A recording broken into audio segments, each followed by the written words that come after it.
টলিপাড়ায় অচলাবস্থা। প্রসেনজিৎ চট্টোপাধ্যায়ের বাড়িতে কয়েক ঘন্টার বৈঠকের পরও এখনো পর্যন্ত জট কাটলো না। প্রযুক্তি বদলালেও নিয়মের বেড়াজালে থমকে টলিপাড়া। রাহুল একা নন, সমস্যা দীর্ঘদিনের। টেকনিশিয়ানদের সঙ্গে আলোচনার প্রয়োজন আছে। কাল থেকে শুটিং শুরু করতে চাই, বৈঠকের পর জানিয়েছিলেন পরিচালকরা।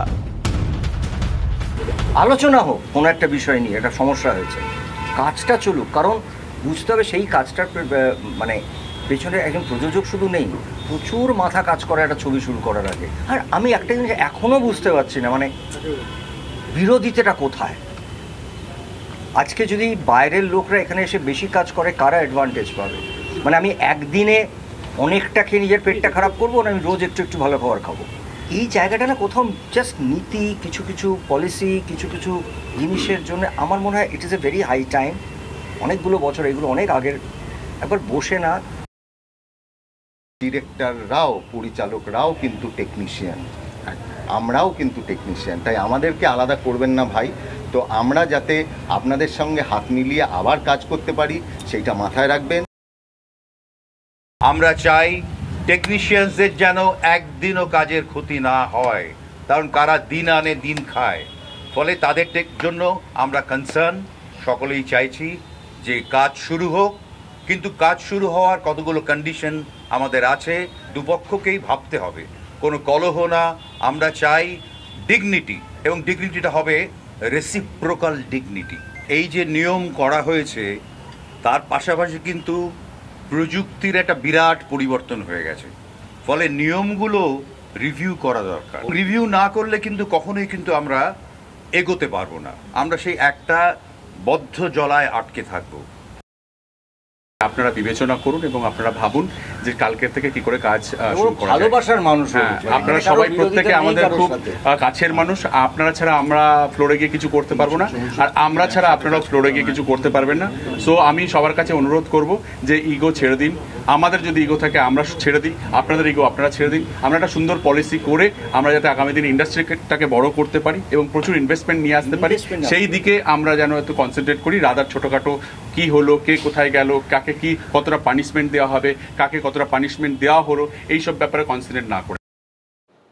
আর এবার সরাসরি নজর রাখতে হচ্ছে, ফেডারেশন সাংবাদিক বৈঠক করছে। সিদ্ধান্ত নেওয়া হলো, এক্ষেত্রে কি হতে চলেছে? এটা সম্পূর্ণ পূর্ব ষড়যন্ত্র। শনিবার হঠাৎ করে রাত 9টার পর থেকে আমাদের কাছে মেল আসা চালু হয়ে গেল যে আমরা 14 ঘন্টার বেশি কাজ করতে চাই, 10 ঘন্টার বেশি কাজ করতে চাই, সেকেন্ড ইউনিট করতে চাই। অফিস থেকে আমাদের সঙ্গে যোগাযোগ করা হলো যে স্যার পরপর মেল ঢুকছে, লাস্ট মোমেন্টে 1 ঘন্টা আগে বলছে 10টার পরে কাজ করতে চাই। বললাম ঠিক আছে। আমার তখনই সন্দেহ হয়েছে যে কিছু একটা দুর্ঘটনা ঘটবে। তবুও আমি ইসি কমিটির সঙ্গে আলোচনা করলাম, ওয়ার্কিং কমিটি গ্রুপে আলোচনা করে বললাম ওকে, গো হেড করে দাও।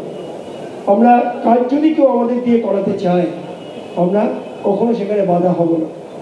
যতই আমাদের সঙ্গে এমওইউ থাকুক ডাব্লিউএটিপি, যে 24 ঘন্টা আগে আমাদের জানাতে হবে, ইনফর্ম করতে হবে, আমরা কিন্তু তাতেও না করে আমরা প্রত্যেকটা গো হেড করি। গতকাল একই সেম হঠাৎ করে আসা চালু হলো, তাতেও আমরা গো হেড করেছি। আমাদের টেকনিশিয়ানরা 7টা 8টা এসছেন, কেউ আজকে রাত কালা 2টোয়, রাত 3টে, কেউ সকালে বাড়ি ফিরেছে। এই অমানসিক পরিশ্রম করার পরও তারা কিন্তু ইন্ডাস্ট্রির স্বার্থে, উন্নতির স্বার্থে এই কাজগুলো করে। কারণ আমরা চাই ইন্ডাস্ট্রিকে এগিয়ে নিয়ে যেতে, টলিউডকে এগিয়ে নিয়ে যেতে। তাহলে এই পরিস্থিতি চলতে থাকলে তো সিরিয়ালগুলোকে রিপিট আপনারা অনেক সিরিয়ালগুলো ভবিষ্যৎ কি হবে বলুন।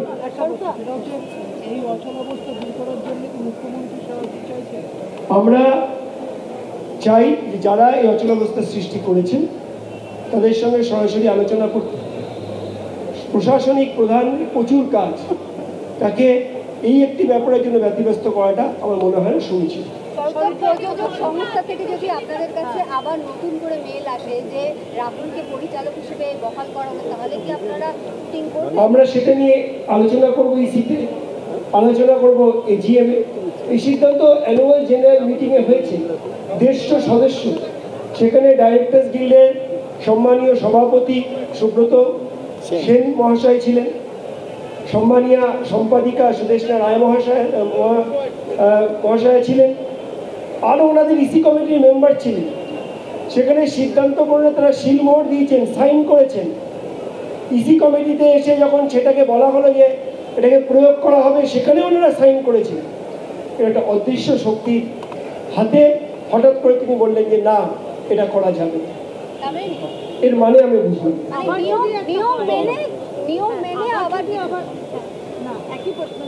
আবার যদি এটা হয় যে ওনারা এসে আপনাদের সঙ্গে মিটিং করতে চায়, আমরা তো আগের দিনে প্রেসেও বলেছি আলোচনার দ্বারা সবকিছুই সম্ভব।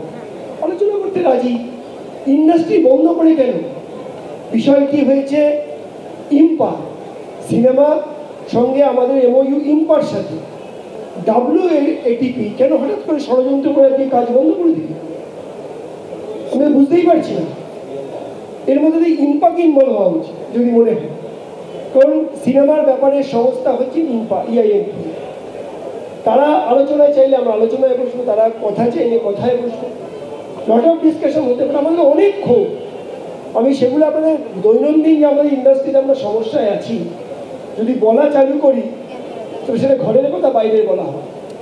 যে আমাদের সম্মানীয় যুগ্ম সম্পাদক বললেন খাওয়ার সময় পাই না, 5টায় লাঞ্চ হয়, 5:30টায় লাঞ্চ হয়।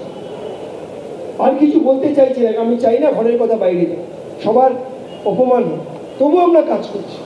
কারণ ইন্ডাস্ট্রির স্বার্থে আমরা টেকনিশিয়ানরা একদিন কাজ বন্ধ করলে নো ওয়ার্ক নো।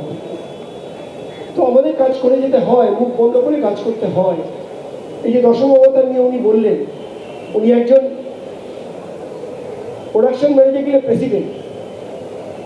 উনি জানেন যে কখন হয়েছে 22 ঘন্টা, 24 ঘন্টা, 26 ঘন্টা শুটিং হয়েছে।